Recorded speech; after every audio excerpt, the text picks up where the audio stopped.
Welcome to the Bridge of Pearls Official.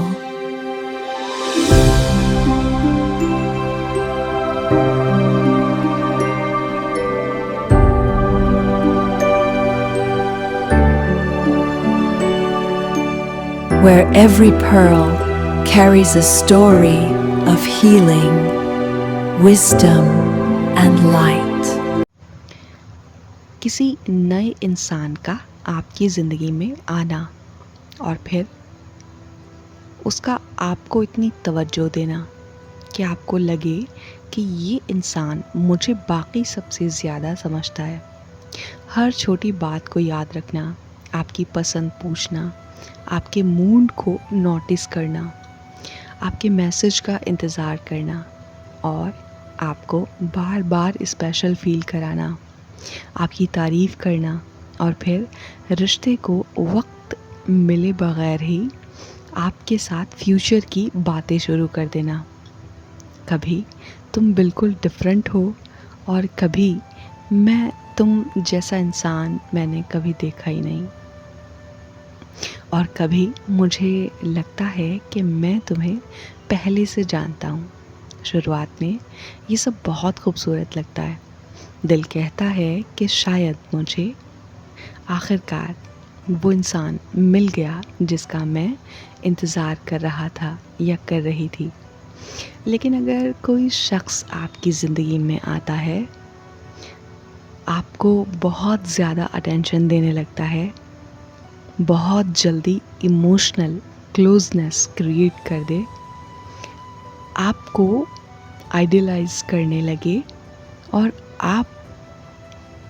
आपको उसके साथ एक ऐसा अटैचमेंट फील होने लगे जो नॉर्मल तौर पर वक्त के साथ डेवलप होता, मगर फिर एक सवाल ज़रूर उठना चाहिए कि क्या ये सिर्फ मोहब्बत की खूबसूरत शुरुआत है या किसी इंसान को इमोशनली अपने करीब लाने के लिए एक तरीक़ा।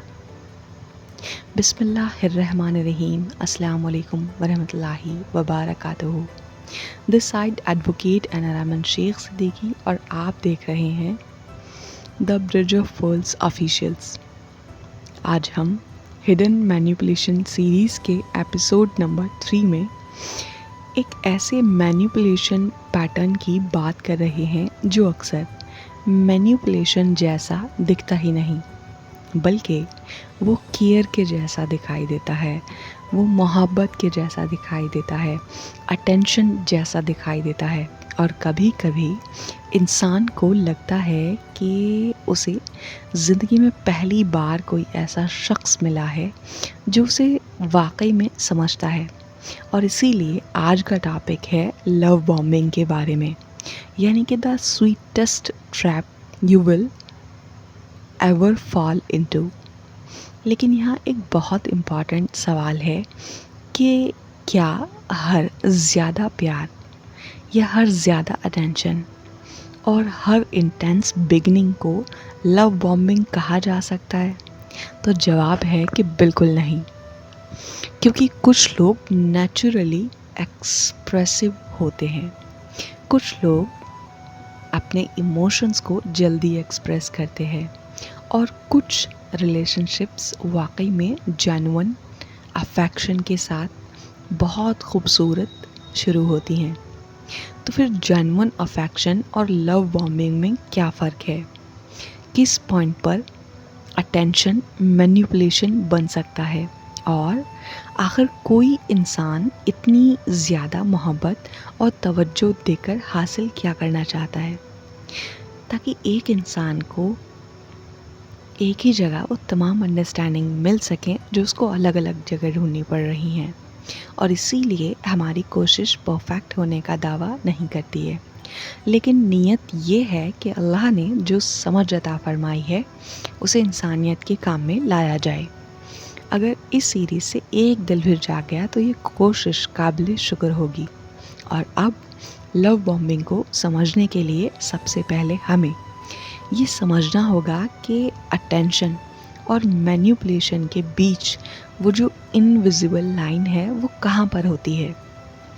क्योंकि किसी को और किसी का आपको पसंद करना गलत नहीं है, किसी का आपकी केयर करना गलत नहीं है, किसी का आपको कॉम्प्लीमेंट देना भी गलत नहीं है।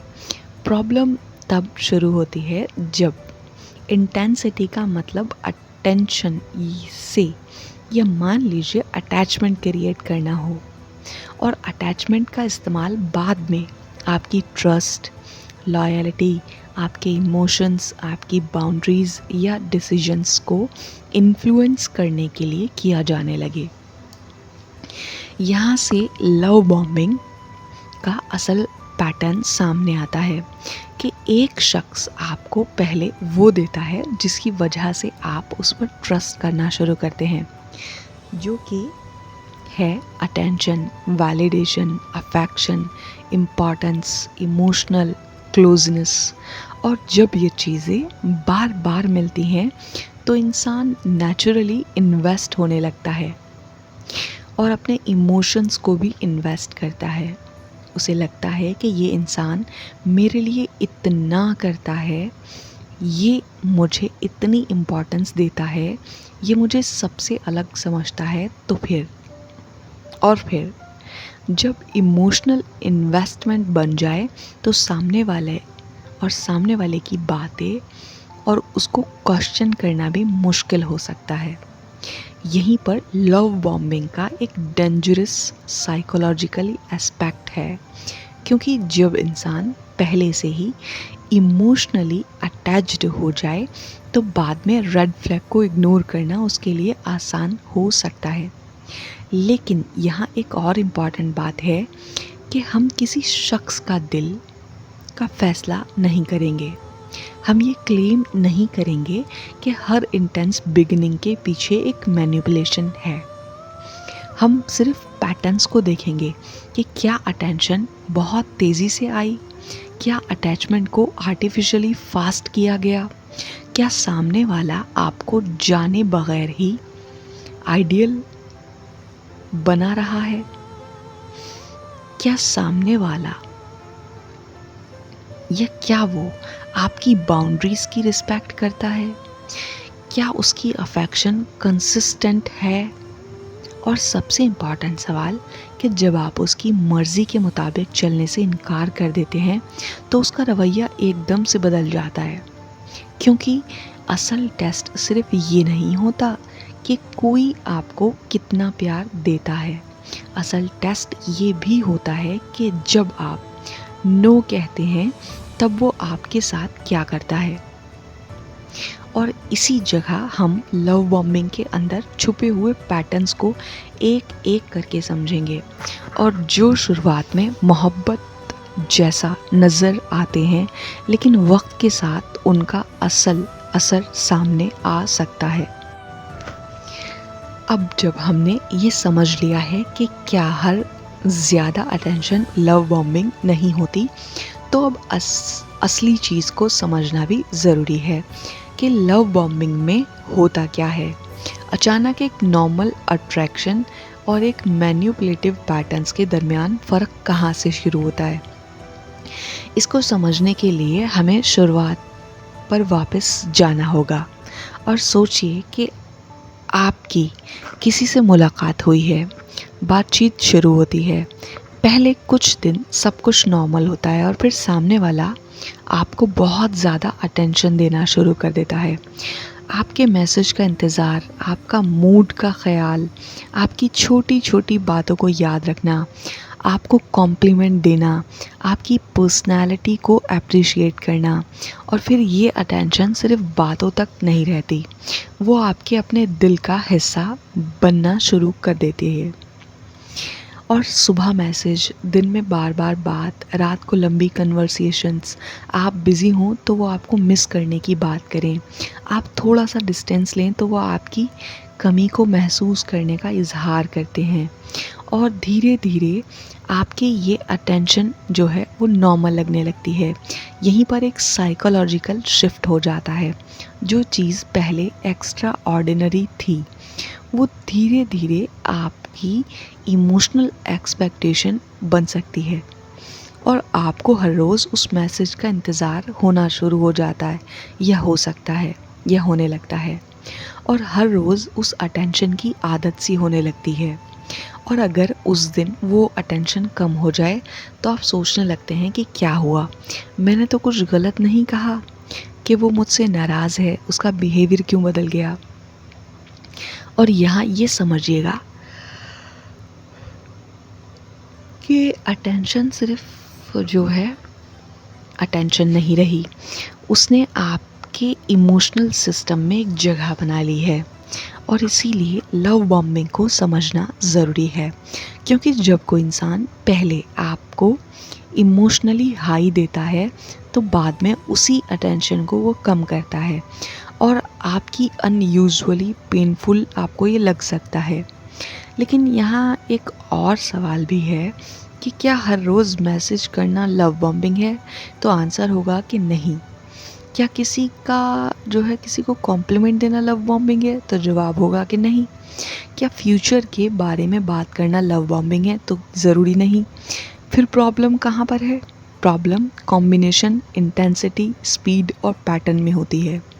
जब किसी इंसान को बहुत कम वक्त में बहुत ज़्यादा इमोशनल इम्पॉर्टेंस दी जाए, उसे आइडियलाइज़ किया जाए, उसके साथ अनयूजुअली फास्ट अटैचमेंट बनाई जाए, और फिर धीरे धीरे उस अटैचमेंट को या उसका इस्तेमाल इन्फ्लुएंस होने के लिए किया जाए, तो हमें अलर्ट होना चाहिए कि ये पहला पिलर यानी कि एक्सेस सामने आता है, कि किसी भी मैन्युपुलेशन से पहले मैन्युपुलेटर को आपकी इमोशनल दुनिया तक एक्सेस चाहिए होता है। आप उसे कितना शेयर करते हैं, आप उस पर कितना ट्रस्ट करते हैं, आपकी पर्सनल प्रॉब्लम क्या है, आपकी इनसिक्योरिटीज़ क्या हैं, आपकी इमोशनल नीड्स क्या हैं, आपको किस चीज़ की कमी महसूस होती है, आप किस तरह की एप्रिसिएशन चाहते हैं। ये इन्फॉर्मेशन अगर किसी सिंसियर इंसान के पास हो तो वो आपको समझने के लिए यूज़ करेगा। लेकिन अगर कोई मैन्युपुलेटिव इंटेंशन रखता हो तो वो आपकी इन्फॉर्मेशन बाद में आपको इन्फ्लुएंस करने के लिए यूज़ कर सकता है, या ये हो सकती है। और इसीलिए लव बॉम्बिंग का एक डेंजरस एस्पेक्ट ये है कि ट्रस्ट बहुत जल्दी बुल्ड हो सकता है।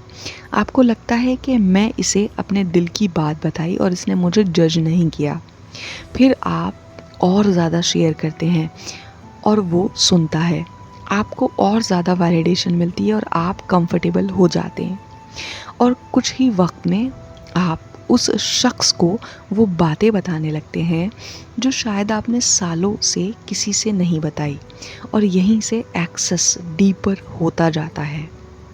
अब सामने वाला सिर्फ आपके साथ बात नहीं कर रहा, वो आपकी इमोशनल मैपिंग को समझने लगा है कि आप किस बात से हर्ट होते हैं, आप किस बात से खुश होते हैं, आप किस चीज़ से डरते हैं, आप किस चीज़ की अप्रूवल को चाहते हैं, और आप किस वक्त आप इमोशनली वीक होते हैं।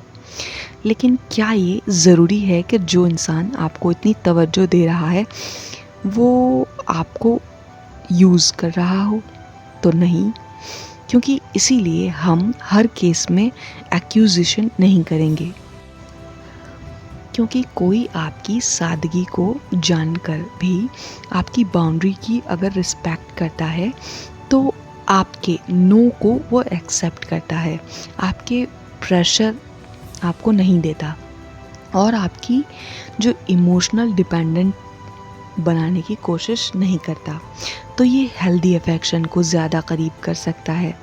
लेकिन अगर वो आपकी सादगी का इस्तेमाल कर रहा है और बाद में प्रेशर बना रहा है, और आपकी पर्सनल बातें आपके ख़िलाफ़ यूज़ करने लगे, बाद में आपको गिल्ट फील करवाने लगे, और आपको ये महसूस करवाए कि मैं तुम्हारे लिए इतना किया, अब तुम और तुमको भी मेरे लिए करना होगा, तो फिर हमें रुक कर एक पैटर्न्स को देखना चाहिए, क्योंकि मोहब्बत किसी को कर्जदार बनाने का नाम नहीं है, केयर किसी को कंट्रोल करने का हक नहीं देती, और अटेंशन का मतलब ये नहीं है कि सामने वाला आपको या आपके डिसीजंस का मालिक बन जाए।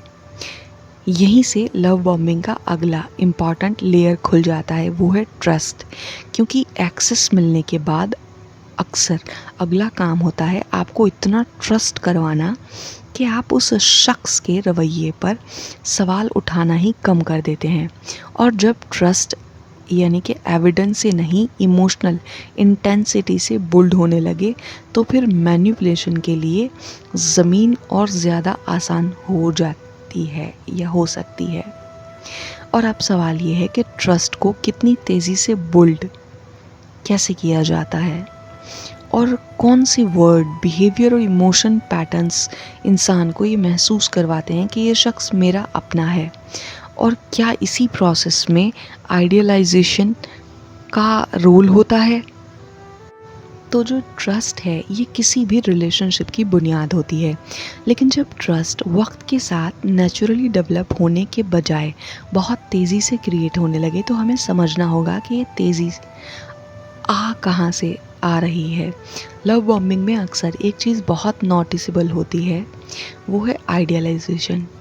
यानी कि सामने वाला आपको सिर्फ पसंद नहीं करता, वो आपको आइडिया बना देता है, यानी कि वो आइडियल बनाता है।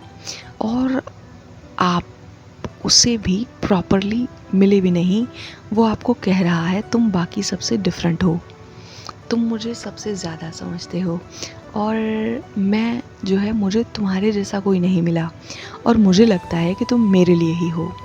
तो सुनने में ये अल्फाज बहुत खूबसूरत लगते हैं और इंसान को नेचुरली अच्छा भी लगता है, क्योंकि हर इंसान चाहता है कि कोई उसकी कदर करे, कोई उसे समझे और उसकी अच्छाई को देखे।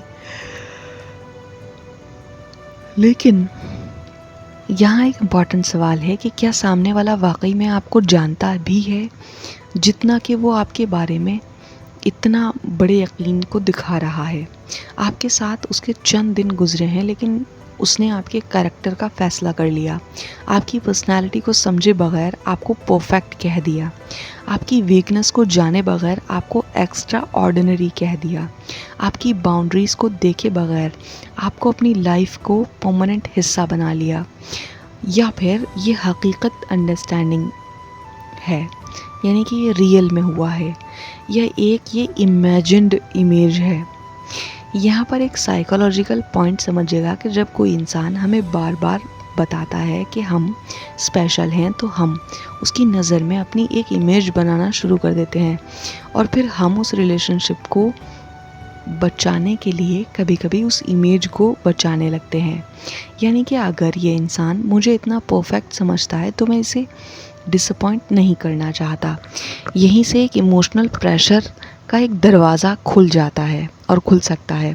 पहले तुम परफेक्ट हो, और फिर तुम मुझे समझते हो, और फिर तुम मेरे लिए सबसे इम्पॉर्टेंट हो, और कुछ वक्त के बाद अगर तुम मुझे वाकई में प्यार करते हो तो तुम ये करोगे। और देखिए यहाँ लैंग्वेज बदल गई। पहले आपको वैलिडेशन मिल रही थी, अब आपकी लॉयल्टी टेस्ट की जा रही है। पहले आपको स्पेशल फील करवाया गया, और उस स्पेशल रिलेशनशिप को यूज़ करके आपसे कुछ हासिल किया जा रहा है। और यही वो ट्रांजिशन है जहाँ ट्रस्ट एक्सप्लॉयटेशन में बदल सकता है। लेकिन हर लव बॉम्बिंग इसी तरह से नहीं चलती, ये चल पाएगी, क्योंकि मैनिपुलेशन का पैटर्न हर इंसान में आइडेंटिटिकल नहीं होता। इसीलिए हम किसी एक सेंटेंस को रेड फ्लैग डिक्लेयर नहीं करेंगे, हम पूरा पैटर्न्स को देखेंगे, यानी कि इंटेंसिटी को, स्पीड को, कंसिस्टेंसी को, बाउंड्रीज़ को, एक्सपेक्टेशन, और सबसे इम्पॉर्टेंट आपके नो का सामने वाले के लिए क्या मतलब है। अगर आप कहते हैं कि मैं अभी कंफर्टेबल नहीं हूँ, तो क्या वो समझता है या प्रेशर करता है? अगर आप कहते हैं कि मुझे थोड़ा वक्त चाहिए, तो वो वक्त देता है या कहता है कि तुम मुझे ट्रस्ट ही नहीं करते? अगर आप इतनी पर्सनल इन्फॉर्मेशन शेयर नहीं करना चाहते, तो क्या वो रिस्पेक्ट करता है? ये इमोशनल गिल्ट क्रिएट करता है, मैं तुमसे इतना क्लोज़ हूँ और तुम मुझे ये भी हाइड कर रहे हो। ये लाइन सिर्फ वर्ड्स नहीं होती, कभी कभी ये प्रेशर मैकेनिज़्म बन जाती हैं और बन सकती हैं। और इसीलिए लव बॉम्बिंग को समझने के लिए हमें सिर्फ अफेक्शन नहीं देखनी, हमें अफेक्शन के साथ आने वाले एक्सपेक्टेशन को भी देखना है, क्योंकि हेल्दी अफेक्शन के अंदर आपको किसी के प्यार को प्रूव करने के लिए अपनी बाउंड्रीज़ को तोड़ना नहीं पड़ती। हेल्दी कनेक्शन में आप नो कह सकते हैं, आप डिसएग्री कर सकते हैं, आप अपनी पीस को रख सकते हैं और सामने वाला आपकी इंडिविजुअलिटी को रिस्पेक्ट करता है। लेकिन अगर अफेक्शन का इस्तेमाल आपको जल्दी अटैच करने, आपकी रेजिस्टेंस को कम करने और फिर आपके डिसीजंस पर इन्फ्लुएंस हासिल करने के लिए किया जा रहा हो, तो फिर लव बॉम्बिंग सिर्फ एक्सेसिव अफेक्शन नहीं रहती, वो एक मैनिपुलेशन पैटर्न बन सकती है। और यहाँ हमारे सेकंड पिलर यानी कि ट्रस्ट का जो है असल रोल सामने आ जाता है, क्योंकि पहले एक्सेस मिल जाता है, फिर ट्रस्ट बिल्ड हुआ। अब सवाल है कि इस ट्रस्ट का इस्तेमाल किस चीज़ के लिए हो रहा है। क्या सामने वाला आपको सिक्योर फील करवा रहा है, या आपको इतना इमोशनली इन्वेस्ट कर रहा है कि कल अगर उसका बिहेवियर बदल जाए तो आप उसे छोड़ नहीं पाएंगे। क्योंकि कभी कभी मैनिपुलेशन का सबसे डेंजरस हिस्सा वो नहीं होता जो सामने वाला पहले करता है, सबसे डेंजरस हिस्सा वो होता है जो वो आपको पहले इमोशनली इन्वेस्ट करवाने के बाद में कर सकता है। और यहाँ से लव बॉम्बिंग का अगला स्टेज सामने ज़रूर हो जाता है आना। और जब अफेक्शन सिर्फ कनेक्शन नहीं बनती बल्कि आपकी इमोशनल डिपेंडेंसी को जो है फाउंडेशन बनाने लगती है। जब किसी इंसान को बार बार ये महसूस होने लगे कि ये शख्स मुझे सबसे ज़्यादा समझता है या मुझे सबसे ज़्यादा इम्पॉर्टेंस देता है और मैं इसके लिए वाकई में इम्पॉर्टेंट हूँ, तो एक वक्त के बाद में ट्रस्ट नहीं बनता बल्कि इमोशनल इन्वेस्टमेंट भी बनने लगती है। और यहीं से लव बॉम्बिंग का एक और इम्पॉर्टेंट पहलू सामने आता है, जो कि है इमोशनल डिपेंडेंसी। लेकिन इमोशनल डिपेंडेंसी का मतलब ये नहीं है कि किसी से मोहब्बत करना या किसी की केयर करना ही डिपेंडेंसी हो, बिल्कुल नहीं। क्योंकि एक हेल्दी रिलेशनशिप में भी अटैचमेंट होता है और इंसान अपने पार्टनर, दोस्त या फैमिली मेम्बर से इमोशनली कनेक्टेड होता है। और जब मसला शुरू होता है वहाँ पर कि जब किसी एक इंसान का अटेंशन आपके मूड का मेजर सोर्स बन जाए, उसका मैसेज आए तो आपका दिन बन जाए और उसका रिप्लाई लेट हो तो आपका मूड ख़राब हो जाए, वो तारीफ़ करे तो आपको अपनी कीमत महसूस हो और वो इग्नोर करे तो आप ख़ुद से सवाल करना शुरू कर देते हैं। और धीरे धीरे आपकी इमोशनल स्टेबिलिटी का एक बड़ा हिस्सा उसका बिहेवियर का कंट्रोल में चला जाता है। यहाँ सवाल ये नहीं है कि मैं इस इंसान से अटैच क्यों हूँ, सवाल असल में ये है कि क्या मेरी इमोशनल स्टेट अब इस इंसान के रवैये पर डिपेंड करने लगी है। और अगर जवाब हाँ है तो रुक कर देखना ज़रूरी है, क्योंकि लव बम्बिंग का जो पैटर्न है वो कभी कभी इस तरह काम करता है कि सबसे पहले बहुत ज़्यादा अटेंशन और फिर बहुत ज़्यादा वैलिडेशन और फिर बहुत ज़्यादा इमोशनल क्लोजनेस, और फिर आप उस अटेंशन को उसके हैबिचुअल हो जाते हैं। और सामने वाला अगर वही अटेंशन को अब कम कर दे तो आप उससे और ज़्यादा हासिल करने की कोशिश कर सकते हैं।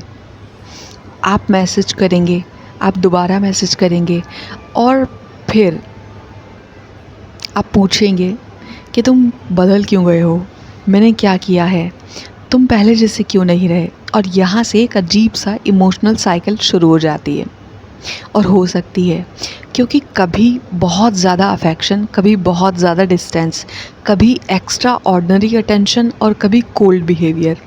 और फिर जब आप इमोशनली डिस्टर्ब हो जाते हैं तो थोड़ी सी अफेक्शन दोबारा। ये पैटर्न इंसान को ज़्यादा कंफ्यूज कर सकता है और इसी वजह से हमें इंटेंसिटी और कंसिस्टेंसी में फ़र्क समझना हमारे लिए ज़रूरी हो जाता है। कि कोई इंसान आपको बहुत प्यार दे लेकिन उसका रवैया कंसिस्टेंट हो और आपकी बाउंड्री की रिस्पेक्ट करता है या कर रहा है और आपको मैनिपुलेट ना करें, आपको अपने कंट्रोल में ना रखे, तो सिर्फ इंटेंसिटी की वजह से उसे मैनिपुलेशन कहना फिर ठीक नहीं होगा। लेकिन अगर अफेक्शन के साथ में कंट्रोल आ जाता है, अटेंशन के साथ में एक्सपेक्टेशन आ जाए, क्लोजनेस के साथ में प्रेशर आए और प्यार के नाम पर आपकी बाउंड्रीज तोड़ने की कोशिश हो, तो फिर पैटर्न्स को सीरियसली देखना ज़रूरी हो जाता है। और यहाँ हमारा तीसरा पिलर यानी कि एक्सप्लॉयटेशन की तरफ बात बढ़ जाती है, क्योंकि किसी को इमोशनली अटैच करना अपने आप में फाइनल ऑब्जेक्ट नहीं होता। सवाल ये है कि इस अटैचमेंट के बाद क्या लिया जा सकता है। क्या आपका टाइम, क्या आपकी लॉयल्टी, क्या आपकी प्राइवेसी, क्या आपकी मनी, क्या आपका और आपके कॉन्टैक्ट्स, क्या आपके इमोशनल एनर्जी, क्या आपके डिसीजंस पर इन्फ्लुएंस, या क्या सिर्फ एक्सपेक्टेशन है कि अब तुम मेरे साथ हो इसीलिए तुम मेरी बात मानोगे। यहाँ एक और हेल्दी रिलेशनशिप और मैनिपुलेटिव रिलेशनशिप के दरमियान फ़र्क और क्लियर होने लगता है, क्योंकि हेल्दी रिलेशनशिप में आपकी मोहब्बत को आपके ख़िलाफ़ वेपन नहीं बनाया जाता, और आपकी जो सादगी है और आपकी जो मासूमियत है उसको आपको कंट्रोल करने के लिए यूज़ नहीं किया जाता। आपकी लॉयल्टी का मतलब ये नहीं होता कि आप हर डिमांड को एक्सेप्ट करें, और सबसे इम्पॉर्टेंट आपका नो आपकी मोहब्बत को कैंसिल नहीं करता। अगर कोई कहता है कि अगर तुम मुझसे प्यार करते हो तो ये करो, तो एक पल के लिए रुककर सोचेगा कि यहाँ प्यार का इजहार हो रहा है या प्यार का प्रेशर के टूल की तरह यूज़ किया जा रहा है। क्योंकि एक जेन्युइन अफेक्शन आपको चॉइस देता है, और मैनिपुलेशन आपकी चॉइस को इमोशनली पनिश कर सकती है। और यहाँ से हमें एक और इम्पॉर्टेंट डिफरेंस समझना ज़रूरी हो जाता है कि लव बॉम्बिंग का कंसर्न जो है वो सिर्फ कितना प्यार मिला नहीं होता। कंसर्न ये है कि उस प्यार के बदले मुझे क्या एक्सपेक्ट किया जा रहा है मुझसे। और अगर कोई आपको स्पेशल फील करवा रहा है लेकिन आपका नो का रिस्पेक्ट भी करता है सामने वाला, तो पिक्चर फिर अलग होती है। लेकिन अगर कोई आपको स्पेशल फील करवा कर आपको अपनी डिमांड्स के लिए इमोशनली इंडक्टेड बना रहा है, तो फिर पिक्चर बिल्कुल अलग हो जाती है। और इसी पॉइंट पर एक बहुत गहरा सवाल उठता है कि क्या लव बॉम्बिंग के बाद सामने वाले का बिहेवियर अचानक बदल सकता है? क्या वाकई में इंसान जो कल तक हर वक्त आपकी तारीफ़ करता है आपको इग्नोर करना शुरू कर देता है या कर सकता है? क्या वही शख्स जो आपको कहता है तुम मेरे लिए सब कुछ हो, बाद में आपकी इमोशनल नीड्स को इनसिग्निफिकेंट बना सकता है? और अगर ऐसा होता है तो उस चेंज को हम कैसे समझेंगे? यहाँ से हम लव बॉम्बिंग के बाद आने वाले विड्रॉवल और कंट्रोल और इमोशनल कॉन्सिक्वेंसेस को समझना हमारे लिए ज़रूरी हो जाता है। तो जब किसी इंसान को शुरुआत में बहुत ज़्यादा अटेंशन मिलती है और फिर अचानक से वो अटेंशन कम होने लगे, तो सबसे पहले अक्सर सामने वाला ख़ुद से सवाल करता है कि मैंने क्या गलत किया। और ये सवाल बहुत इम्पॉर्टेंट है, क्योंकि जिस इंसान ने कल तक आपको बार बार मैसेज किया, आपकी हर बात में इंटरेस्ट लिया, आपको स्पेशल फील करवा दिया, आपके बिना रह ना पाने की बातें की, और आज वही इंसान आपके साथ में डिस्टेंस पर चला गया, तो आप नेचुरली उस चांस को रीज़न अपने अंदर ढूंढने लगते हैं। क्योंकि आप पुरानी कन्वर्सेशन को चेक करते हैं और सोचते हैं कि मैंने कुछ ज़्यादा तो नहीं कह दिया था, क्या मैं बोरिंग हो गया था, क्या उसका इंटरेस्ट ख़त्म हो गया है, क्या मुझसे कोई मिस्टेक हुई है। और कभी कभी आप उस अटेंशन को वापस हासिल करने के लिए ख़ुद से ज़्यादा एफर्ट करना शुरू कर देते हैं। यहाँ लव बॉम्बिंग का एक डेंजरस साइकोलॉजिकली इफ़ेक्ट सामने आ सकता है, क्योंकि इंसान जो है वो सामने वाले को अटेंशन को हासिल करने के लिए ख़ुद को एडजस्ट करना शुरू करता है यहाँ पर। और इंसान जो है, क्योंकि वो सिर्फ़ एक इंसान है, तो वो सिर्फ़ एक कोशिश करने पर जो है काम करना शुरू करता है। और अब आप उसके पीछे जा रहे हैं। पहले वो बार बार कंट्रोल कर रहा था, जब आप उसका रिप्लाई का वेट कर रहे थे तो पहले वो कह रहा था कि तुम मेरे लिए बहुत इम्पॉर्टेंट हो। अब आप सोच रहे हैं कि मैं उसके लिए इम्पॉर्टेंट कैसे बना रहूं। और यहीं पर एक इमोशनल शिफ्ट नज़र आता है कि मैनिपुलेशन के पैटर्न्स को समझने के लिए बहुत इम्पॉर्टेंट है, जो कि लेकिन यहाँ एक और बात फिर से याद रखनी होगी कि हर चेंज मैनिपुलेशन नहीं होता। इंसान बिज़ी हो सकता है, उसकी पर्सनल सर्कमस्टांसेस बदल सकती हैं, इनिशियल एक्साइटमेंट नेचुरली कम हो सकता है, रिलेशनशिप की इंटेंसिटी नॉर्मल लेवल पर आ सकती है। इसीलिए सिर्फ ये कह देना कि पहले बहुत अटेंशन थी और अब जो है वो कम हो गई है तो लव बॉम्बिंग हो गई, इसका मतलब नहीं। तो ये एक्यूरेट जो है कंक्लूज़न नहीं होगा, क्योंकि हम जो है वो पैटर्न और कॉन्टेक्स्ट दोनों को देखना होगा हमें। लेकिन अगर ये चेंज बार बार एक पर्टिकुलर तरीके से हो रहा है तो पहले एक्सट्रीम अफेक्शन, फिर सडन विड्रॉवल और फिर जब आप इमोशनली डिस्टर्ब हों तो दोबारा अफेक्शन, फिर दोबारा डिस्टेंस, तो यहाँ एक पैटर्न नज़र आ सकता है। और इस पैटर्न को समझने के लिए साइकोलॉजी में एक इम्पॉर्टेंट कंसेप्ट है, वो है इंटरमिटेंट रेनफोर्समेंट। यानी कि यहाँ पर रिवार्ड हर वक्त नहीं मिलता, कभी कभी मिलता है और कभी नहीं भी मिलता। और इसीलिए अनप्रिडिक्टेबल की वजह से इंसान और ज़्यादा इमोशनली इन्वेस्टेड हो सकता है। सोचेगा कि अगर आपको हर वक्त ही एक ही लेवल की अटेंशन मिलती रहे तो कुछ वक्त के बाद वो नॉर्मल हो जाएगी। लेकिन अगर कभी आपको बहुत ज़्यादा अफेक्शन मिले और फिर कुछ दिन नहीं मिले तो फिर अचानक से वही इंटेंस अटेंशन वापस आ जाए तो आप उस नेक्स्ट मोमेंट को और ज़्यादा इंतज़ार कर सकते हैं। शायद फिर जो है पहले जैसा हो जाए, और इसी उम्मीद में इंसान रिलेशनशिप में ज़्यादा देर तक रुक सकता है। यहाँ मैनिपुलेशन का एक और नया लेयर समझ में आता है, जो कि है होप। यानी कि कभी कभी इंसान प्रेजेंट बिहेवियर की वजह से नहीं, पास्ट की बिहेवियर की वजह से रिलेशनशिप में बना रहता है। वो सोचता है कि पहले तो वो इतना केयरिंग था, पहले तो वो मुझसे इतना स्पेशल फील करवाता था, पहले तो वो मेरे बिना रह नहीं सकता था, और फिर वो करंट रियलिटी को पास्ट की मेमोरी के साथ में कंपेयर करता रहता है। लेकिन एक हेल्दी रिलेशनशिप को सिर्फ इस बात से जज नहीं किया जा सकता कि शुरू में वो कितना अच्छा था। असल सवाल ये है कि आज वो मेरे साथ कैसा बिहेव कर रहा है, क्योंकि मैनिपुलेशन अक्सर आपको पास्ट के ब्यूटीफुल मोमेंट में इमोशनली होल्ड करके प्रेजेंट के अनहेल्दी बिहेवियर को टॉर्चर करवा सकती है। और यहाँ से एक और डैमेज और या कह सकते हैं कि डेंजरस चीज़ हो सकती है, जो कि है सेल्फ डाउट। यानी कि इंसान अपनी ऑब्जर्वेशन पर डाउट करना शुरू कर देता है। वो देखता है कि सामने वाले का बिहेवियर बदल सा गया है, लेकिन फिर वो ख़ुद को समझाता है कि नहीं, वो ऐसा नहीं कर सकता, मैंने तो उसका एक बहुत अच्छा साइड देखा है, शायद मैं ही ज़्यादा सोच रहा हूँ, शायद प्रॉब्लम मुझ में हुई है।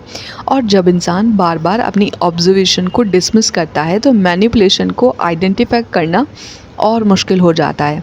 इसीलिए फोर्थ पिलर यानी कि कंट्रोल को समझना भी ज़रूरी है। कंट्रोल हमेशा ऑर्डर्स देने से नहीं होता। कभी कभी कंट्रोल आपकी इमोशनल डिपेंडेंसी के थ्रू आता है, कभी गिल्ट के थ्रू आता है, कभी विड्रॉवल के थ्रू, कभी जेलसी के थ्रू और कभी साइलेंट ट्रीटमेंट के थ्रू, और कभी ये कहकर कि मैं तुम्हारे लिए इतना करता हूँ, और कभी अगर तुम्हें मेरी परवाह होती तो तुम ये काम करते।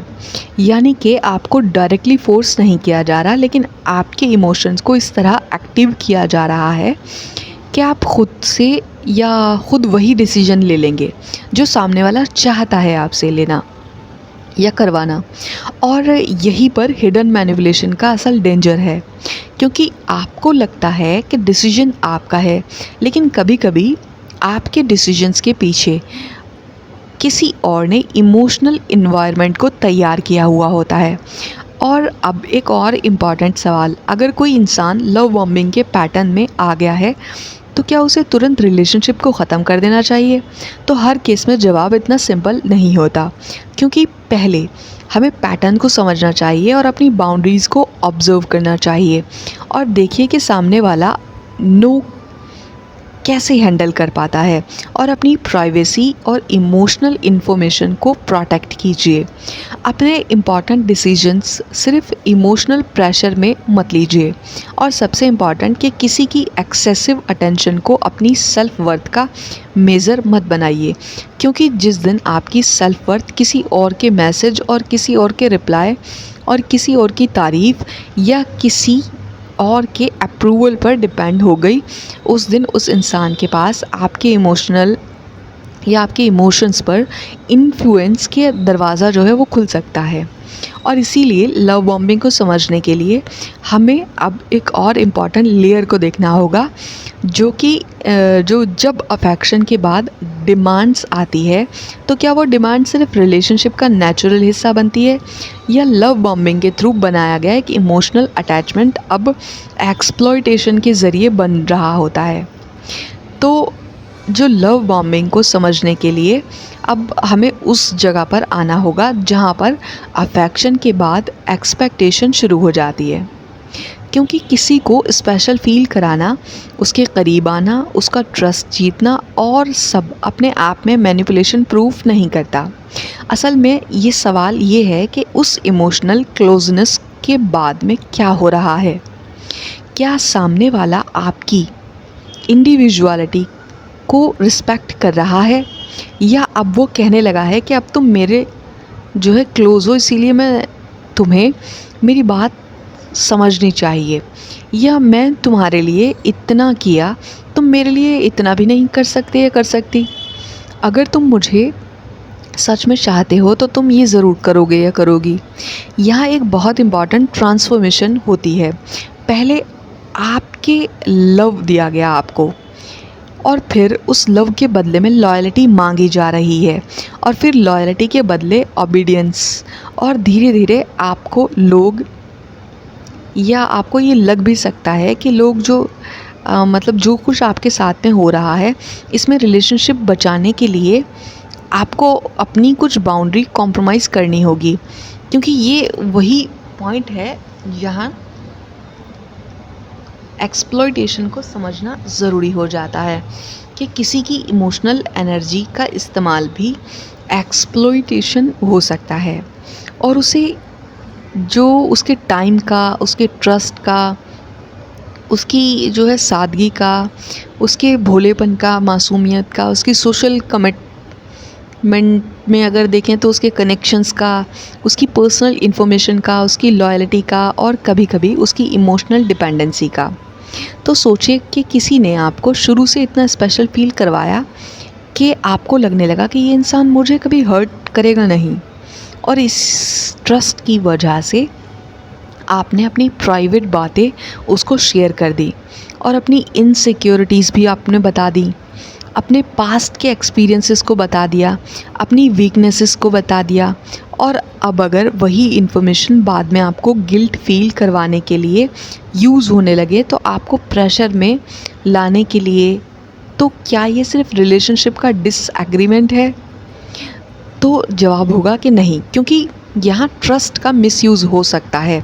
और इसीलिए लव बॉम्बिंग का सबसे डेंजरस हिस्सा कभी उस वक्त सामने नहीं आता जब आपको बहुत प्यार दे रहा होता है, वो बाद में सामने आता है जब आप इमोशनली इन्वेस्ट कर चुके हुए हैं।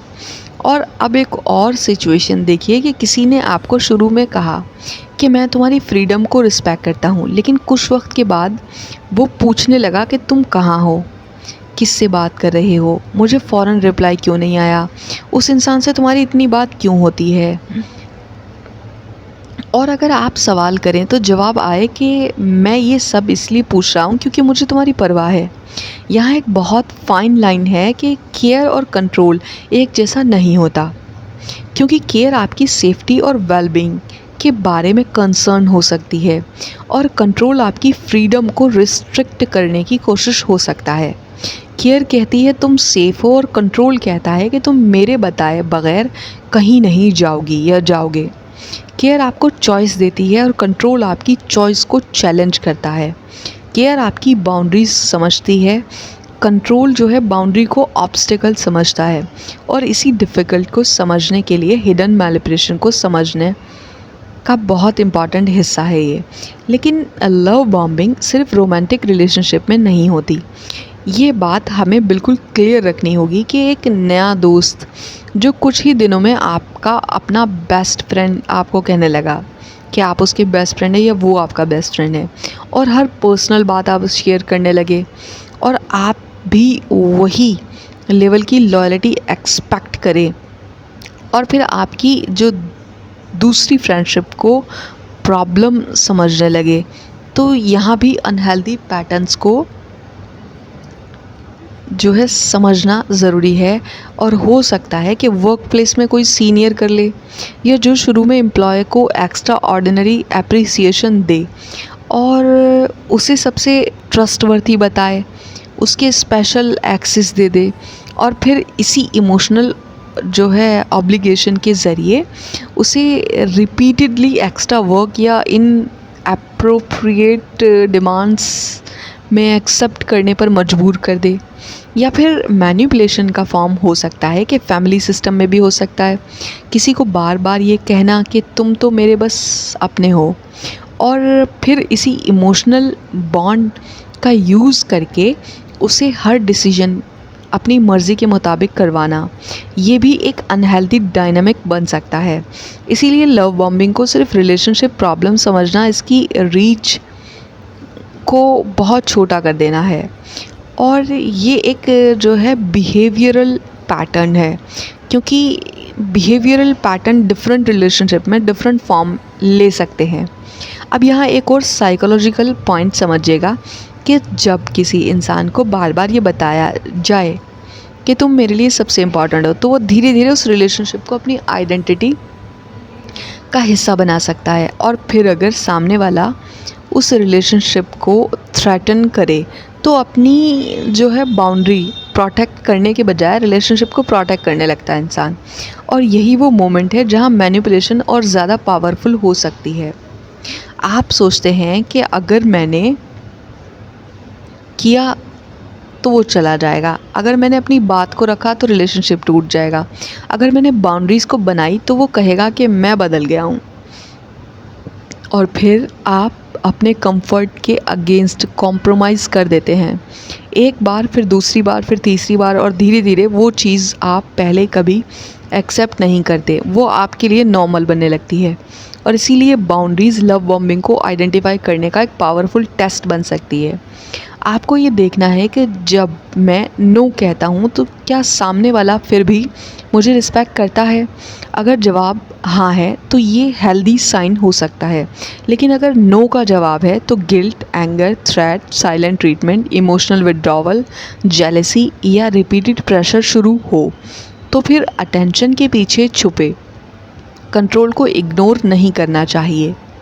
और यहाँ हमें एक बहुत ज़रूरी बात समझनी है कि आप किसी की मोहब्बत के कर्ज़दार नहीं हैं। किसी ने आपको अटेंशन दी, इसका ये मतलब नहीं कि आपको अपनी बाउंड्री नहीं देनी ही होगी। क्योंकि किसी ने आपको गिफ्ट दिया, इसका मतलब ये नहीं है कि आप अपनी चॉइस को सरेंडर कर दें। किसी ने आपको इमोशनल सपोर्ट दिया, इसका मतलब ये नहीं है कि वो आपके डिसीजंस का मालिक बन गया। और किसी ने आपको बहुत प्यार दिया, इसका मतलब ये बिल्कुल नहीं है कि आपको उस प्यार को प्रूव करने के लिए अपनी सेल्फ रिस्पेक्ट को सैक्रिफाइस करना पड़ेगा। और अब तक हमने देखा कि एक्सेस कैसे बिल्ड होता है, ट्रस्ट कैसे डेवलप होता है, इमोशनल अटैचमेंट कैसे डेवलप होती है, और उस अटैचमेंट का एक्सप्लॉयटेशन और कंट्रोल से क्या कनेक्शन हो सकता है।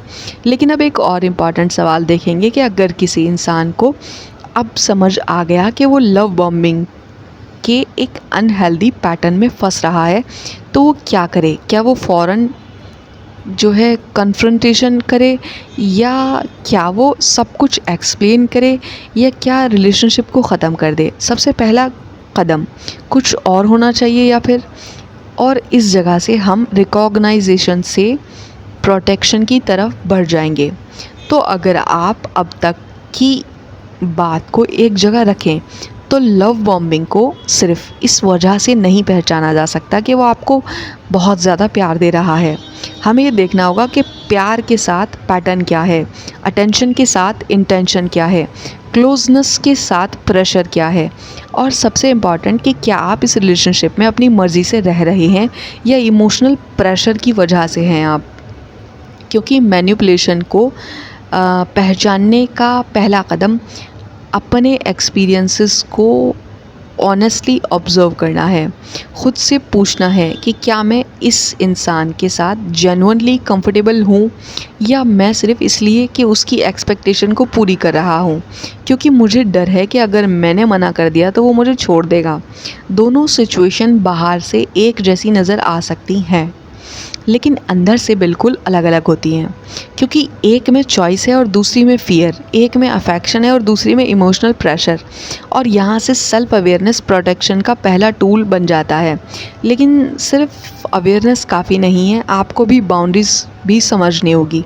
अगर कोई रिलेशनशिप बहुत तेज़ी से इंटेंस हो रहा है तो आपको अपनी पीस रखने का हक है और आपको हर पर्सनल बात तुरंत शेयर करने की ज़रूरत नहीं है। आपको किसी को प्राइवेट इन्फॉर्मेशन देने की ज़रूरत नहीं है। आपको फ्यूचर के बारे में डिसीजंस जल्दी लेने की ज़रूरत नहीं है। आपको फाइनेंशियल कमिटमेंट इमोशनल प्रेशर में करने की ज़रूरत नहीं है। और सबसे इम्पॉर्टेंट, आपको किसी की मोहब्बत प्रूफ करने की ज़रूरत नहीं है। लेकिन प्रूफ करने के लिए बाउंड्रीज़ तोड़ने की ज़रूरत नहीं है। अगर सामने वाला जेन्युइनली सिंसियर है तो वो आपका स्लो होना उसके लिए प्रॉब्लम नहीं होना चाहिए, क्योंकि मुझे आपका वक्त चाहिए और उसके लिए इंसल्ट नहीं होनी चाहिए। आपका मन इस बात के लिए कंफर्टेबल नहीं हो उसके लिए चैलेंज नहीं होना चाहिए। और अगर आपकी बाउंड्री और आप बाउंड्रीज़ रख सकते हैं तो उसका बिहेवियर भी ड्रामेटिकली चेंज हो जाए तो ये इन्फॉर्मेशन फिर इम्पॉर्टेंट होती है, क्योंकि बाउंड्रीज़ सिर्फ दूसरे को रोकने के लिए नहीं होती। बाउंड्रीज़ आपको ये देखने के लिए होती है, ये दिखाने के लिए भी होती है कि सामने वाला आपकी इंडिविजुअलिटी को कितना रिस्पेक्ट करता है। अब जो है एक और प्रैक्टिकल चीज़ कि स्पीड को स्लो कीजिए। अगर कोई आपकी लाइफ में बहुत तेज़ी से आ रहा है तो आपको उसकी स्पीड के साथ चलना बिल्कुल ज़रूरी नहीं है, क्योंकि किसी को जानने में वक्त लगता है, कैरेक्टर को समझने में वक्त लगता है, कंसिस्टेंसी को ऑब्ज़र्व करने में वक्त लगता है और सबसे इम्पॉर्टेंट वर्ड्स और बिहेवियर को कंपेयर करने में भी वक्त लगता है। कोई आपको कह सकता है कि मैं तुम्हारी बाउंड्रीज़ की रिस्पेक्ट करता हूँ, लेकिन असल सवाल ये है कि जब आप बाउंड्रीज़ रखेंगे तब वो करेगा क्या। कोई कह सकता है कि मैं तुम्हें कभी कंट्रोल नहीं करूँगा, लेकिन फिर देखिए कि आपकी फ्रेंडशिप के बारे में उसका एटीट्यूड क्या है, आपके टाइम के बारे में, आपकी प्राइवेसी के बारे में, आपके डिसीजंस के बारे में, आपके नो के बारे में। यानी कि वर्ड्स को एविडेंस के साथ देखिए।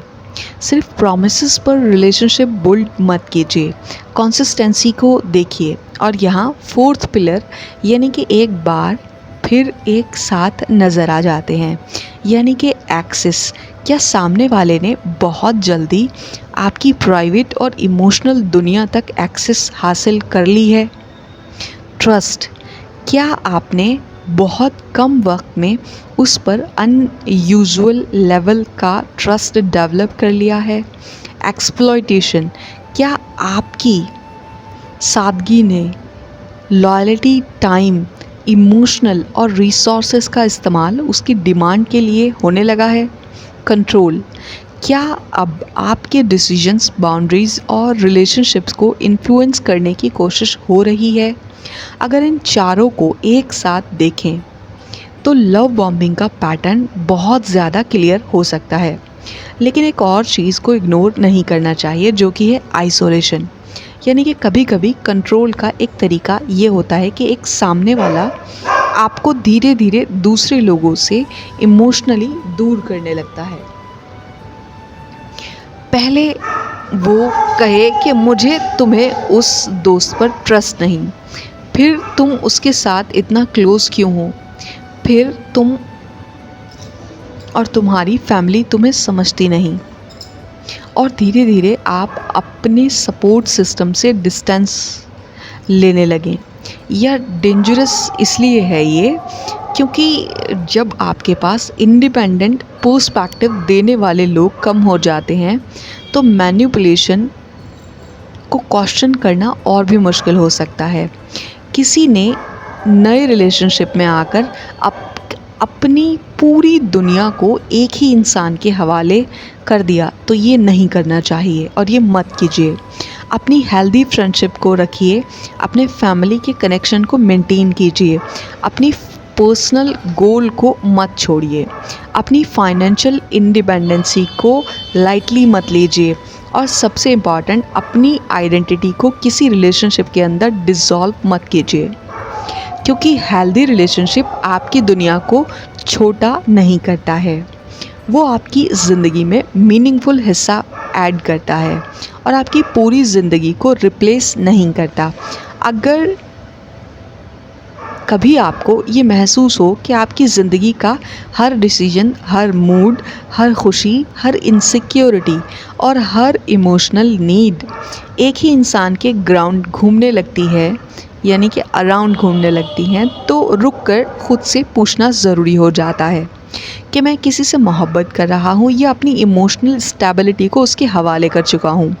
ये सवाल अनकंफर्टेबल हो सकता है, लेकिन कभी कभी अनकंफर्टेबल क्वेश्चन ही वो क्वेश्चन होते हैं जो हमें सच के करीब लेकर जाते हैं। और अगर जवाब आपको डिस्टर्ब कर रहा है तो इसका मतलब ये नहीं है कि आप वीक हैं।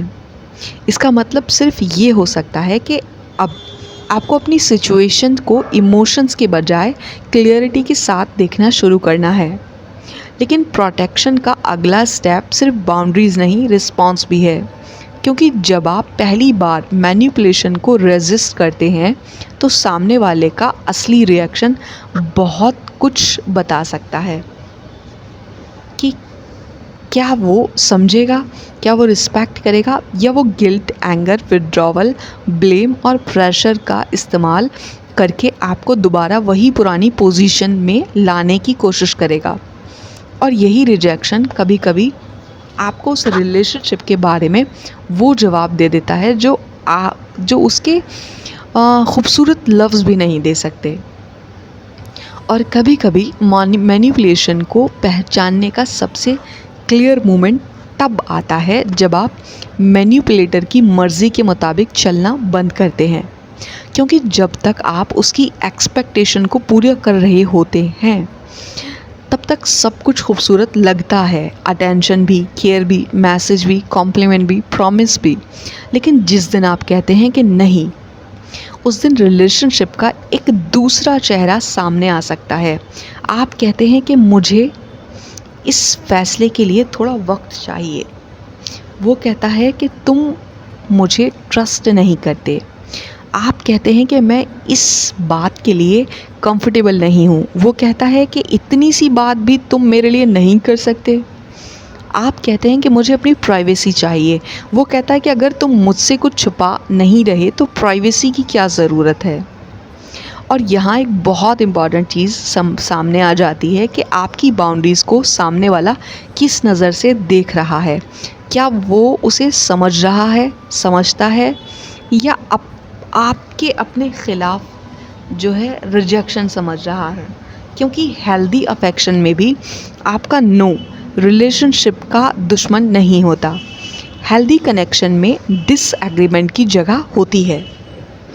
दो लोग एक दूसरे से मोहब्बत कर सकते हैं, लेकिन हर बात पर एग्री करना ज़रूरी नहीं। आप किसी को डीपली केयर कर सकते हैं, लेकिन फिर भी किसी डिमांड को रिफ्यूज़ कर सकते हैं आप, और सामने वाला आपके रिफ्यूज़ल को रिस्पेक्ट कर सकता है। ये इमोशनल मैच्योरिटी है। लेकिन जब आप के नो को गिल्ट में बदलने लगे कोई, तो हमें अलर्ट होना चाहिए, क्योंकि गिल्ट ट्रैपिंग में तुम्हारे लिए इतना क्या और तुम्हें मेरी फीलिंग की कोई परवाह नहीं। मैंने तुमसे ये उम्मीद नहीं थी, तुम तो बदल गए हो। अगर तुम सच में मुझे छोड़ना चाहते हो तो तुम ये करते, या तुम मुझे ये चाहते, ऐसा चाहते, वैसा चाहते तो तुम ये करते। ये अल्फाज सुनने में इमोशनल लगते हैं, लेकिन हर इमोशनल सेंटेंस इनोसेंट नहीं होता। कभी कभी इनका पर्पज़ आपके लिए अपने डिसीजंस पर गिल्ट को फील करवाना होता है। और जब गिल्ट एक्टिव हो जाता है तो इंसान अपनी एक्चुअल चॉइस से हटकर सामने वाले को सेटिस्फाई करने वाले डिसीजंस ले सकता है। यहाँ मैनिपुलेशन का एक सबसे इम्पॉर्टेंट मैकेनिज़्म समझ में आता है कि इमोशन को डिसीजन मेकिंग टूल बना देना। आपने किसी चीज़ के लिए नो कहा, लेकिन सामने वाला आपको इतना गिल्ट फील करवाता है कि आप अपना नो वापस ले लेते हैं। और अब टेक्निकली डिसीजन आप अपने खुद चेंज किया है, लेकिन सवाल ये है कि क्या आपने अपनी मर्ज़ी से चेंज किया, या इमोशनल प्रेशर ने आपकी मर्ज़ी को इन्फ्लुएंस किया। ये सिर्फ बहुत इम्पॉर्टेंट है। और इसीलिए लव बॉम्बिंग के बाद अगर मैनिपुलेशन का पैटर्न डेवलप हो जाए तो कभी कभी अफेक्शन धीरे धीरे इमोशनल लीवरेज बन सकते हैं। और पहले तुम मेरे लिए बहुत स्पेशल हो, बाद में तो फिर तुम मेरी बात क्यों नहीं मान रहे, और पहले मैं तुम्हें सबसे ज़्यादा समझता हूँ, बाद में तुम मेरी फीलिंग्स को समझना चाहिए तुमको। पहले मैं तुम्हारे साथ हूँ, बाद में मैं तुम्हारे साथ दिया था, अब तुम मेरी बात नहीं मान सकते। यही एक हिडन ट्रांजैक्शन डेवलप हो सकता है। और अफेक्शन के बदले ओबीडियंस, केयर के बदले लॉयल्टी, अटेंशन के बदले एक्सेस, ट्रस्ट के बदले कंट्रोल। और इसी वजह से हमें इस पूरे सीरीज़ में मैनिपुलेशन को सिर्फ एक बिहेवियर के तौर पर नहीं, बल्कि एक पैटर्न के तौर पर समझने की कोशिश की है। अब एक और सिचुएशन देखिएगा कि किसी ने आपको शुरू में बहुत सारे गिफ्ट दे दिए, आपको स्पेशल फील करवा दिया, आपको बार बार बताया कि तुम मेरे लिए बहुत इम्पॉर्टेंट हो, और आप इमोशनली अटैच हो गए। फिर एक दिन वो आपसे पैसे मांगता है, या कोई फेवर, या कोई ऐसा काम जो आप नॉर्मली नहीं कर सकते, या आप नॉर्मली करते हैं मगर उस सिचुएशन में नहीं कर सकते। तो आप नॉर्मली जब नहीं कर सकते तो आप हेजिटेट करेंगे, और फिर वो कह देता है कि मैंने तुम्हारे लिए कभी कुछ बुरा नहीं सोचा, और मैंने तुम्हारे लिए कभी कुछ सोचा नहीं ऐसा, और तुम एक बार मेरे लिए नहीं कर सकते। यानी कि मैंने तो कभी तुम्हारे लिए जो है, तुम्हारा अगर तुमने कोई काम बताया तो मैंने ना के बारे में नहीं सोचा, और तुम कर नहीं रहे हो मेरा काम। यहाँ रुककर सोचना ज़रूरी है, क्योंकि गिफ्ट, केयर, अटेंशन और इमोशनल सपोर्ट किसी इंसान को आपकी कंसेंट का मालिक नहीं बना देते। आप किसी के एहसान के नीचे अपनी बाउंड्रीज़ को साइन नहीं कर सकते। और अगर कोई बार बार पुरानी काइंडनेस को आज के डिसीजन पर प्रेशर बनाने के लिए यूज़ कर रहा है तो वो इमोशनल लिवरेज हो सकता है। अब यहाँ एक और चीज़ समझनी है कि लव बॉम्बिंग हमेशा रोमांटिक वर्ड्स के साथ नहीं आती है। कभी कभी ये एक्सेसिव हेल्प के फॉर्म में हो सकती है, कभी गिफ्ट, कभी कंसिस्टेंट अवेलेबिलिटी, कभी एक्स्ट्रा ऑर्डिनरी कॉम्प्लीमेंट, कभी इंटेंस इमोशनल शेयरिंग, कभी फ्यूचर प्रॉमिसेस, कभी आपको दूसरों से अलग ट्रीट करना, और कभी आपको ये फील करवाना कि तुम और मैं बाकी सबसे अलग हैं। ये फीलिंग इंसान को इमोशनली आइसोलेट भी कर सकती है, क्योंकि अगर आपको लगने लगे कि सिर्फ ये इंसान मुझे समझता है तो बाकी लोगों की ऑब्जर्वेशन आपको अननेसेसरी लग सकती है। अगर कोई फ्रेंड कहे कि मुझे इसका बिहेवियर थोड़ा स्ट्रेंज लग रहा है तो आप तुरंत डिफेंस मोड में आ जाएंगे और उसका डिफेंस करेंगे, नहीं तुम उसको नहीं जानते, मैं जानता हूँ या मैं जानती हूँ। और यहाँ आपका जो इमोशनल अटैचमेंट है वो आपकी इंडिपेंडेंट जजमेंट को ओवर पावर कर सकता है।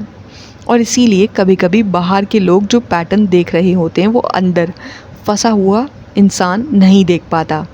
और ये भी वजह है कि हेल्दी सपोर्ट सिस्टम को मेंटेन करना इम्पॉर्टेंट है, लेकिन किसी की हर वार्निंग को ब्लाइंडली एक्सेप्ट करना भी ज़रूरी नहीं होता। आप खुद ऑब्ज़र्व करें, फैक्ट्स को देखें, पैटर्न्स को देखिए, बिहेवियर और वर्ड्स को कंपेयर करें, और सबसे इम्पॉर्टेंट कि अपने डिस्कम्फर्ट को कम्प्लीटली साइलेंस में मत डालिए और मत कीजिए। और हर डिस्कम्फर्ट का मतलब मैनिपुलेशन नहीं है, लेकिन हर डिस्कम्फर्ट को इग्नोर कर देना भी विजडम नहीं है। अब तक हमने लव बॉम्बिंग के अंदर एक्सेस, ट्रुथ, एक्सप्लॉयटेशन और कंट्रोल, इन चारों को अलग अलग समझा। अब इन चारों को एक साथ रखें तो पिक्चर कुछ यूँ बनेगी कि पहले एक्सेस, आपकी इमोशनल दुनिया तक पहुंच, फिर ट्रस्ट, आपकी इमोशनल सेफ फील करवा देना, और फिर एक्सप्लॉयटेशन यानी कि उस ट्रस्ट को अटैचमेंट के फ़ायदा उठाना, और फिर कंट्रोल, आपके डिसीजंस, बाउंड्रीज़ या इमोशंस पर इन्फ्लुएंस हासिल कर लेना। लेकिन इसका मतलब ये नहीं है कि हर रिलेशनशिप में ये चारों स्टेजेस इसी एग्जैक्ट ऑर्डर में आएंगी। रियल लाइफ इतनी सिंपल नहीं होती, क्योंकि कभी कभी एक साथ मल्टीपल पैटर्न नज़र आ सकते हैं और कभी कुछ साइंस होंगे। इसीलिए एक साइन को देखकर एक फाइनल जजमेंट नहीं देना चाहिए, और पैटर्न्स को देखकर अवेयरनेस, और अवेयरनेस के बाद बाउंड्रीज़। और अब एक और सवाल कि अगर आपको ये सब समझ आ जाए लेकिन आप ऑलरेडी इमोशनल अटैच हैं, तो क्या करें? क्या अपने इमोशंस को एक दिन में स्विच ऑफ कर दें? क्या जो कुछ हुआ उसके लिए ख़ुद को ब्लेम करें, या शर्मिंदा हों कि मैं इतना समझदार होकर भी कैसे फंस गया? नहीं, क्योंकि मैनिपुलेशन का शिकार होना आपकी इंटेलिजेंस का सर्टिफिकेट नहीं होता, और ना ही इसका मतलब ये है कि आप बेवकूफ़ थे। मैनिपुलेशन इसलिए हिडन होती है क्योंकि वो अक्सर ट्रस्ट के दरवाजे से अंदर आ जाती है। इसीलिए प्रोटेक्शन का पहला कदम खुद को गाली देना नहीं है, खुद को समझना है। और अब आप इसी वजह से हम इस एपिसोड का सबसे प्रैक्टिकल हिस्से की तरफ आ जाते हैं, क्योंकि अगर आप लव बॉम्बिंग को आइडेंटिफाई कर चुके हैं तो रियल लाइफ में अपने आप को प्रोटेक्ट कैसे करें, क्या कहना है, क्या नहीं करना, क्या कौन सी चीज़ को स्लो करना है, और कब डिस्टेंस लेना ज़रूरी हो सकता है। तो अब बात सिर्फ लव बॉम्बिंग के को पहचान लेने तक नहीं रुकती, क्योंकि किसी पैटर्न को समझ लेना और उस पैटर्न की खुद को प्रोटेक्ट कर पाना दोनों एक अलग अलग चीज़ें हैं। आपको समझ आ गया कि कोई इंसान आपको बहुत ज़्यादा अटेंशन दे रहा है, आपको ये भी समझ आ गया कि उस जो है अटेंशन के साथ प्रेशर, गिल्ट या कंट्रोल आ रहा है। लेकिन अब सवाल है कि मैं करूं क्या? सबसे पहली बात, अपनी स्पीड अपने हाथ में ले लीजिए। अगर रिलेशनशिप बहुत तेज़ी से आगे बढ़ रहा है तो उसकी स्पीड को स्लो करना बिल्कुल वैलिड है। आपको किसी नए इंसान के साथ चंद कन्वर्सेशन के बाद अपनी पर्सनल लाइफ की हर डिटेल शेयर करना बिल्कुल ज़रूरी नहीं है। आपको अपने पास्ट को के डीपेस्ट वुंड्स को बताने की ज़रूरत नहीं है। आपके फाइनेंशियल इन्फॉर्मेशन देने की ज़रूरत नहीं है। आपको अपने पासवर्ड, प्राइवेट अकाउंट या पर्सनल डॉक्यूमेंट शेयर करने की ज़रूरत नहीं है। और सबसे इम्पॉर्टेंट, आपको फ्यूचर के बड़े कमिटमेंट सिर्फ इंटेंस इमोशन की वजह से नहीं लेने चाहिए, क्योंकि इंटेंस इमोशन क्लैरिटी को सब्स्टिट्यूट नहीं होता। और आप किसी के लिए बहुत कुछ फील कर सकते हैं और फिर भी उस इंसान को जानने के लिए वक्त ले सकते हैं। ये दोनों चीज़ों एक दूसरे के अपोजिट नहीं है। दूसरी जो है प्रोटेक्शन, ऑब्जर्वेशन, डोंट रश, यानी कि किसी इंसान के वर्ड्स से ज़्यादा उसकी कंसिस्टेंसी को देखिए। वो आपको रिस्पेक्ट कब करता है? सिर्फ जब आप उसकी बात मानते हैं, या तब भी जब आप उसे डिसएग्री करते हैं? वो आपकी बाउंड्रीज़ को रिस्पेक्ट कब करता है? सिर्फ जब कि आप उसकी मर्ज़ी के मुताबिक हो, या फिर आप क्लियरिटी के साथ में कह देते हैं कि नहीं, मैं ये नहीं करूँगा। यही ऑब्जर्वेशन आपको बहुत कुछ बता सकती है। तीसरी प्रोटेक्शन, आप अपनी बाउंड्रीज़ को टेस्ट समझिए। बाउंड्रीज़ सामने वाले को पनिश करने के लिए नहीं होती। बाउंड्रीज़ ये देखने के लिए होती हैं कि सामने वाला आपकी इंडिविजुअलिटी को एक्सेप्ट करता है या नहीं। आप कह सकते हैं कि मुझे इस रिलेशनशिप को थोड़ा स्लो रखना है। मैं अभी इस इंफॉर्मेशन को शेयर करने के लिए कंफर्टेबल नहीं हूँ। मैं इस डिसीजन के लिए प्रेशर में नहीं कहूँगा, मुझे अपना पर्सनल टाइम चाहिए। अब उसके रिस्पॉन्स को देखिए, अगर वो कहे ठीक है मैं समझता हूँ तो हेल्दी रिस्पॉन्स हो सकता है, लेकिन अगर वो इमीडिएटली गिल्ट क्रिएट कर ले, एंगर को दिखाए, आपको सेल्फिश कहे, आपकी लॉयल्टी पर क्वेश्चन कर जाए और आपके अफेक्शन को विड्रॉल करके आपको पनिश करे, तो ये एक इम्पॉर्टेंट वार्निंग हो सकती है। और यहाँ पर एक बात बहुत क्लियरिटी के साथ समझ लीजिए कि बाउंड्रीज़ रखने के बाद जो रिएक्शन मिलता है वो अक्सर रिलेशनशिप की रियलिटी के बारे में बाउंड्री से ज़्यादा इन्फॉर्मेशन दे देता है। क्योंकि जब तक आप यस कह रहे होते हैं, मैनिपुलेशन और जो जेन्युइन अफेक्शन है, इन दोनों को अलग करना मुश्किल हो सकता है।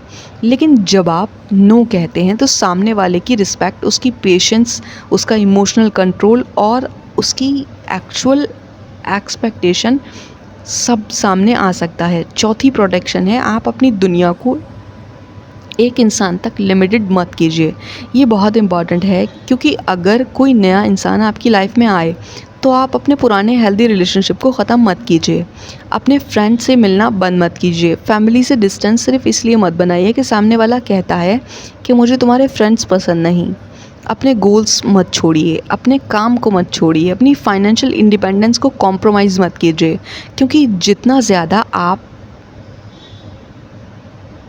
की दुनिया सिर्फ इंसान के अराउंड हो जाएगी, उतना ही ज़्यादा उस इंसान के पास आपकी इमोशनल स्टेट पर इन्फ्लुएंस हो सकता है। हेल्दी लव आपकी दुनिया को डिस्ट्रॉय नहीं करता, वो उसमें एक जगह बनाता है। और पांचवी प्रोटेक्शन है कि गिल्ट को डिसीजन मेकर मत बनाइए। अगर कोई कहे कि तुमने मेरे लिए इतना भी नहीं किया, तो फ़ौरन जो है गिल्टी होकर हाँ कहने की ज़रूरत नहीं है। खुद से पूछिए, और गिल्ट मुझे फील नहीं हो रहा होता तो क्या मैं फिर भी यही काम करता? अगर जवाब नहीं है तो फिर आप रुक जाइए, क्योंकि हो सकता है आपकी चॉइस नहीं, आपकी गिल्ट डिसीजन ले रहा हो। और एक हेल्दी रिलेशनशिप में आपको किसी के इमोशन को मैनेज करने के लिए अपनी बाउंड्रीज़ को सैक्रिफाइस करने की ज़रूरत नहीं होती। अब छठी प्रोटेक्शन है फाइनेंशियल और पर्सनल सिंप्लिसिटी को स्लो रखना चाहिए।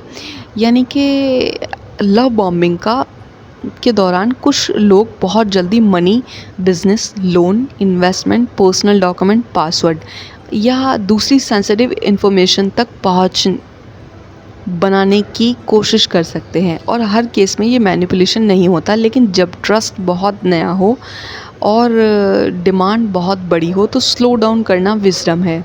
क्योंकि किसी के इमोशनल प्रेशर में फाइनेंशियल डिसीजन मत लीजिएगा। किसी के ट्रस्ट में कहने से वेरिफिकेशन की ज़रूरत ख़त्म नहीं हो जाती, और किसी के साथ इमोशनल क्लोजनेस उसे ऑटोमेटिकली ट्रस्टवर्थी नहीं बना देती। सातवीं प्रोटेक्शन है अपनी डिस्कम्फर्ट को रिकॉर्ड कीजिए। ये एक सिंपल लेकिन पावरफुल प्रैक्टिस हो सकती है, क्योंकि अगर आप रिपीटेडली कंफ्यूज हो रहे हैं तो जो हुआ उसे ऑब्जेक्टिवली लिख लीजिए कि क्या कहा गया, क्या हुआ, आपने क्या बाउंड्रीज़ रखी, उसका रिस्पॉन्स क्या था, क्या प्रॉमिस किया गया, क्या बात में बिहेवियर को प्रॉमिस करके अपोजिट था। या जब इमोशन बहुत स्ट्रॉन्ग होते हैं तो मेमोरी भी कभी कभी सेलेक्टिव हो सकती है, लेकिन फैक्ट लिखने से आपके पैटर्न क्लियर नज़र आ सकते हैं। और कभी कभी जो चीज़ एक आइसोलेटेड इंसिडेंट लगती है, वो चीज़ जब पहचान या 5 बार रिपीट होती है मान लीजिए, तो पैटर्न बन जाती है वो। और मैनिपुलेशन को आइडेंटिफाई करने के लिए पैटर्न बहुत इम्पॉर्टेंट होता है। अब एक और डिफ़िकल्ट क्वेश्चन, अगर मुझे लगता है कि मैं ऑलरेडी लव बॉम्बिंग के थ्रू इमोशनली अटैचमेंट में आ चुका हूँ, तो सबसे पहले ख़ुद को ब्लेम मत कीजिएगा। आपको ये कहने की ज़रूरत नहीं कि मैं ही गलत और मेरी ही गलती।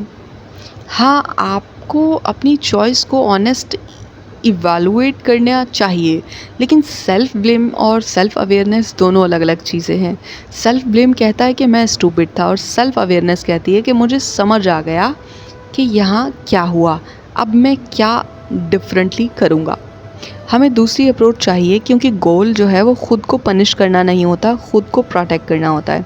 और अगर सामने वाला रिपीटेडली आपकी बाउंड्रीज़ को वायलेट करता है तो आपको आइसोलेट करता है और आपको गिल्ट और फियर के थ्रू कंट्रोल कर रहा है, तो आपकी प्राइवेट इन्फॉर्मेशन को मिसयूज़ कर रहा है या आपको फाइनेंशियली या इमोशनली एक्सप्लॉइट कर रहा है, तो डिस्टेंस क्रिएट करना, सपोर्ट लेना और ज़रूरत के मुताबिक प्रोफेशनल या ट्रस्टेड हेल्प लेना वीकनेस नहीं होती, प्रोटेक्शन है। क्योंकि हर रिलेशनशिप को बचाना ज़रूरी नहीं होता, कभी कभी ख़ुद को बचाना ज़रूरी होता है। और यहाँ एक और बात आती है, लेकिन यहाँ एक और ज़रूरी बात जो हम कर रहे हैं वो ये है कि हर इंटेंस बिगनिंग लव बॉम्बिंग नहीं है, क्योंकि किसी इंसान का जेन्युइनली एक्साइटेड होना, आपको पसंद करना, आपकी तारीफ़ करना और आपके साथ वक्त गुजारना, ये रिलेशनशिप में शुरू के में ज़्यादातर अटेंशन देना अपने आप में मैनिपुलेशन का प्रूफ नहीं है। अगर हम हर अफेक्शन को मैनिपुलेशन कह देंगे तो हम हेल्दी रिलेशनशिप को भी सस्पिशियस बना देंगे। इसीलिए हमें अफेक्शन से नहीं, पैटर्न से अलर्ट होना है। एक हेल्दी कनेक्शन में वक्त के साथ आप सामने वाले को ज़्यादा समझते हैं और उसकी अच्छाइयाँ भी सामने आती हैं और उसकी इम्परफेक्शन भी, डिसएग्रीमेंट भी, लेकिन रिस्पेक्ट रहता है, बाउंड्रीज़ होती हैं, लेकिन कनेक्शन ख़त्म नहीं होता। दो लोग एक दूसरे को पसंद कर सकते हैं लेकिन फिर भी एक दूसरे को कंट्रोल करने की ज़रूरत महसूस नहीं करते। लव बॉम्बिंग का कंसर्न तब स्ट्रॉन्ग होता है जब इंटेंसिटी के साथ मैनिपुलेशन के दूसरे पैटर्न्स भी दिखने लगें। बहुत जल्दी क्लोजनेस, बहुत जल्दी ट्रस्ट, बहुत जल्दी पर्सनल एक्सेस, बहुत जल्दी पर्सनल एक्सपेक्टेशन, फिर गिल्ट, फिर कंट्रोल, फिर विड्रॉवल, फिर दोबारा अफेक्शन, फिर इस पूरे साइकिल के अंदर आप ख़ुद को इंक्रीजिंगली कंफ्यूज्ड पाते हैं। तो सवाल सिर्फ ये नहीं रहता कि क्या वो मुझसे प्यार करता है या सिर्फ बदल जाता है, क्या इस रिलेशनशिप में मेरी चॉइस, मेरी डिग्निटी और मेरी बाउंड्रीज़ भी सेफ़ हैं। ये क्वेश्चन बहुत पावरफुल है, क्योंकि कभी कभी हम इतना फोकस करते हैं कि वो मुझे कितना चाहता है कि क्या हम ये पूछना ही भूल जाते हैं कि मुझे किस तरह ट्रीट किया जा रहा है, ये मुझे किस तरह ट्रीट करता है। और रिलेशनशिप की क्वालिटी सिर्फ फीलिंग से नहीं, बिहेवियर से भी सामने आती है। आप खुद से ये क्वेश्चन पूछ सकते हैं कि क्या ये रिलेशनशिप बहुत तेज़ी से इंटेंस हुआ, क्या मुझे बहुत जल्दी एक्स्ट्रा ऑर्डिनरी इम्पोर्टेंस दी गई, क्या मैंने बहुत जल्दी अपने प्राइवेट बातों को शेयर कर लिया, क्या मुझे लगता है कि मैं इस इंसान को लूज़ करने से बहुत ज़्यादा डरता हूँ या डरती हूँ, क्या उसकी अटेंशन मेरी इमोशनल स्टेबिलिटी को कंट्रोल कर रही है, क्या मेरे नो के बाद उसका बिहेवियर बदल जाता है, क्या मुझे बार बार गिल्ट फील करवाया जाता है, क्या मेरी फ्रेंडशिप या फैमिली कनेक्शन को डिस्करेज किया जाता है, क्या मेरी personal information, emotions, time, resources का फ़ायदा उठाया जाता है, क्या वर्ड्स और बिहेवियर के बीच बार बार कॉन्ट्राडिक्शन नज़र आते हैं, और सबसे इम्पॉर्टेंट, क्या मैं इस रिलेशनशिप में खुद रह रहा हूँ या सिर्फ इसीलिए रह रहा हूँ क्योंकि मुझे डर है कि अगर मैं पीछे हटा तो वो अफेक्शन दोबारा कभी नहीं पाऊँगा। अगर इन क्वेश्चन में से कुछ आपको अपनी सिचुएशन से कनेक्ट करते हैं तो पैनिक मत कीजिएगा। सबसे पहले स्लो डाउन कीजिए, ऑब्ज़र्व कीजिए, बाउंड्रीज़ रखिए, ट्रस्ट लोगों से ऑब्जेक्टिवली बात कीजिए और अपने इम्पॉर्टेंट डिसीजंस को टेम्पररी स्लो कीजिए। और अब देखिए बाउंड्रीज़ के बाद सामने वाला क्या करता है, क्योंकि जब इंसान का अफेक्शन जेन्युइन है तो आपकी बाउंड्रीज़ को समझने की कोशिश करेगा, और जब इंसान किसी ऑब्जेक्टिव को कंट्रोल करता है तो उसके लिए उसकी बाउंड्री को ऑब्स्टिकल बन सकती है। और यहाँ इस पूरे एपिसोड का 4 पिलर को एक बार फिर से याद कीजिए कि एक्सेस, ट्रस्ट, एक्सप्लॉयटेशन और कंट्रोल, यानी किसी ने आपकी इमोशनल दुनिया तक कितनी जल्दी से एक्सेस हासिल कर लिया, क्या ट्रस्ट नेचुरली डेवलप हुआ या बहुत जल्दी क्रिएट हो गया, क्या आपकी जो सादगी है, शराफत है, भोलापन है, मासूमियत है, इमोशंस, लॉयल्टी, टाइम, मनी या पर्सनल इन्फॉर्मेशन का फ़ायदा उठाया गया। क्या अब आपके डिसीजंस, रिलेशनशिप, बाउंड्रीज़, इमोशंस को इन्फ्लुएंस करने की कोशिश हो रही है? अगर सिर्फ अफेक्शन है तो अफेक्शन को मैनिपुलेशन कहना ज़रूरी नहीं, लेकिन अगर अफेक्शन के पीछे एक्सेस, ट्रस्ट, एक्सप्लॉयटेशन और कंट्रोल का पैटर्न डेवलप हो रहा है तो फिर उस रिलेशनशिप को सिर्फ खूबसूरत लफ्ज़ों से जज करना डेंजरस हो सकता है।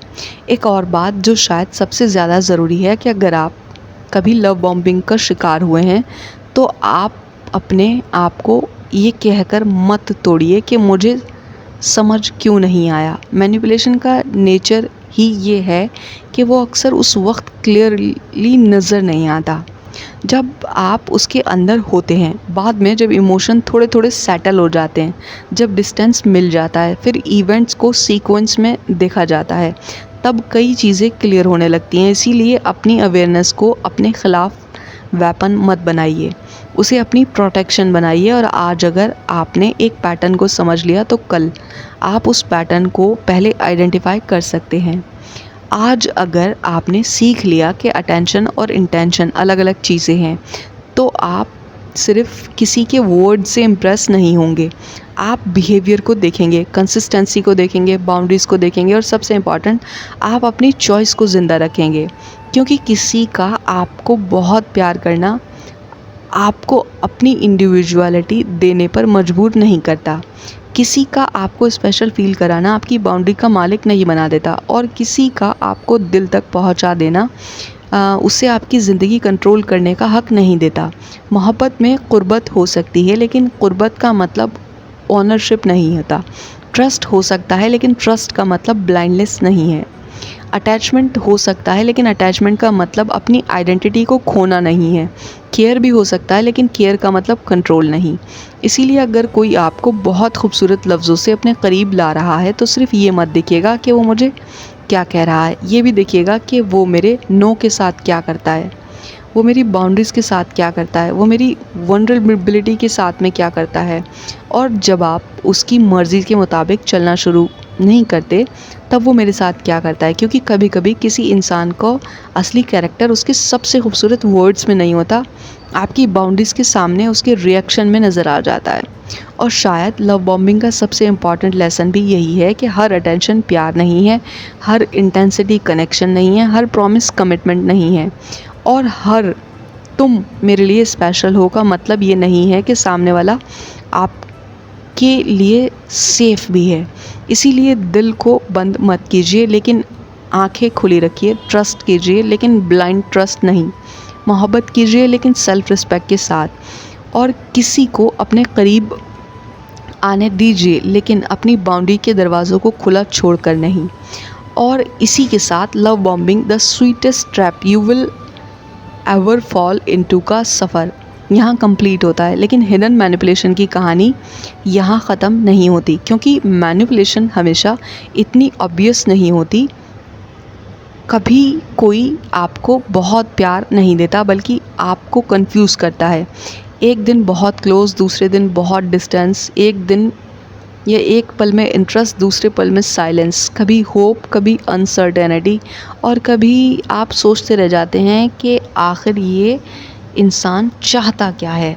अगला एपिसोड इसी कन्फ्यूज़न के अंदर छुपे हुए एक और पावरफुल मैनिपुलेशन पैटर्न को समझेंगे। इंशाल्लाह नेक्स्ट पैटर्न्स के साथ में हम फिर से हाज़िर होंगे। तब तक के लिए फ़ी अमान अल्लाह, आमीन।